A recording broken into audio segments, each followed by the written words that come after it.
महोबा में चला सीएम योगी का बुलडोजर, सरकारी जमीन पर बने निर्माण गिराए, भूमिहीन गरीबों का आरोप, अमीरों पर नहीं काम करता है बुलडोजर। महोबा जनपद में भी बुलडोजर अपने काम पर लग चुका है। सरकारी जमीनों पर बने अवैध निर्माणों को एसडीएम ने बुलडोजर से ढहा दिया।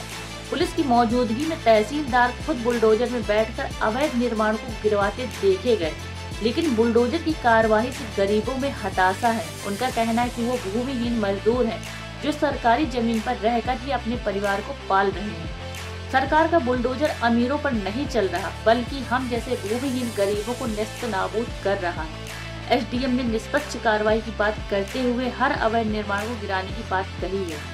आपको बता दें कि प्रदेश में पुनः बीजेपी की सरकार बनने के बाद सीएम योगी का बुलडोजर अवैध निर्माण पर कार्रवाई करने के लिए मैदान में आ चुका है। महोबा शहर से लगे जूखा इलाके में सरकारी जमीनों पर अवैध निर्माण होने की सूचनाएं जिला प्रशासन को मिली थी। चुनाव के पहले ही लेखपाल द्वारा निर्माण कार्य रोकने के बावजूद भी सरकारी जमीन पर निर्माण किए गए हैं। ऐसे में एसडीएम सदर जितेंद्र कुमार के नेतृत्व में बुलडोजर से उक्त अवैध निर्माणों को गिराने की कार्रवाई की गई। शहर कोतवाली पुलिस की मौजूदगी में जुआखा इलाके में तकरीबन 7 अवैध मकानों को बुलडोजर ने ढहा दिया। तहसीलदार खुद भी बुलडोजर में बैठकर अवैध निर्माण को नेस्तनाबूद करते देखे गए। इस दौरान यहां रहने वाले लोगों में चीख पुकार मच गई। लोग अपना मकान बचाने के लिए अधिकारियों से फरियाद लगाते रहे। रोते बिलखते परिवार बताते हैं कि वह भूमिहीन है, इसीलिए यहाँ पर रह रहे हैं। यहाँ रहने वाली गिरजा बताती है कि वह बीमार महिला है, फिर भी मजदूरी कर परिवार को पालती है।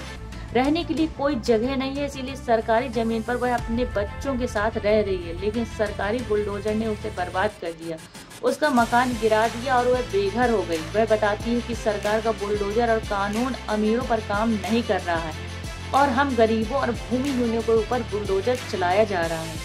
आपको बता दें कि जुखा इलाके में सरकारी जमीन पर अवैध निर्माण होने को लेकर डीएम द्वारा निर्माणों को गिराए जाने के निर्देश दिए गए थे, जिसको लेकर एसडीएम सदर खुद बुलडोजर लेकर पहुंचे और वहां बने 7 अवैध मकानों को गिरा दिया। इस पूरे मामले को लेकर एसडीएम सदर जितेंद्र कुमार का कहना है कि किसी को भी बख्शा नहीं जाएगा।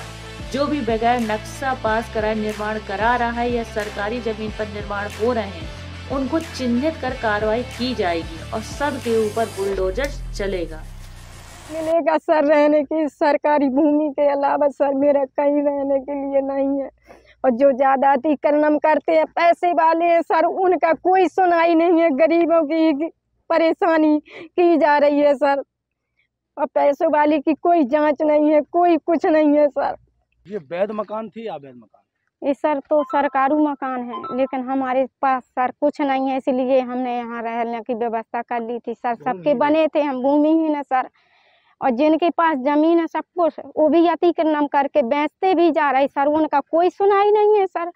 तो क्या ये कुछ जो मकान यहाँ पर अतिक्रमण लगाया गया है, तो कुछ को गिराया गया है, कुछ को रोका रखा है? हाँ सर, कुछ को रोका सकता, हमारा सर यहाँ से गिर गया है, वहाँ कोई सुनाई नहीं है, अंदर कोई नहीं गया है सर। आपने अधिकारियों से इसके विषय में कोई बात की, कहा? सर हमने अधिकारी सबसे गए सर, पैर भी पकड़े सर, लेकिन हमारा ही सर गिरा है मकान, अंदर किसी के नहीं सर, वहाँ गए नहीं है देखने के लिए। बगल के भी गिरा दे। हमने सर आपका इस पे क्यों नहीं गिराया जा रहा? सर जब आदेश है सर, तो गरीब और अमीर सबके लिए होना चाहिए सर, कि गरीबों के लिए ही अत्याचार होना चाहिए सर। हम तो भूमिहीन है सर, आप कहीं भी लिस्ट में देख सकते हैं, हमारे पास कुछ रहने के लिए नहीं। मेरे बच्चे हैं सर, मजदूरी करके पेट पालते हैं। अब सर मेरे मकान का ही किराए से लूंगी सर, तो उस पेट भरूंगी कि मकान का किराया दूंगी सर। तो सरकारी मदद चाहिए? हाँ सर, मैं सरकारी मदद चाहती हूँ, मेरे कोई करने लायक नहीं। मेरे छोटे छोटे बच्चे मैंने परदेश निकाल दिए सर, मैं महिला बीमार हूँ, एलर्जी है, मैं सर कुछ कर नहीं पाती, मेरे बच्चे ही पालन पोषण करते। बुलडोजर चलाया जा रहा है, किस तरीके की कार्रवाई है सर और किस तरीके के आदेश हुए? वो जिस तरह के अवैध अतिक्रमण नहीं रहने चाहिए, ये लोगों ने दौरान इलेक्शन मना करने पे भी लेखपाल के निर्माण शुरू कर दिए थे, तो आज सारे अतिक्रमण 5-7 घर थे वो गिरा दिए गए। जिस प्रकार से सर कार्रवाई आपके द्वारा चल रही है, आगामी जो अवैध अतिक्रमण आगे हैं, क्या निश्चित तौर पर हाँ वो चिन्हित कराया जा रहा है, जो बिना नक्शे वाले हैं उनके भी पता लगाए जा रहे हैं, वो गिरेंगे, जो अवैध पाए जाएंगे गिरेंगे।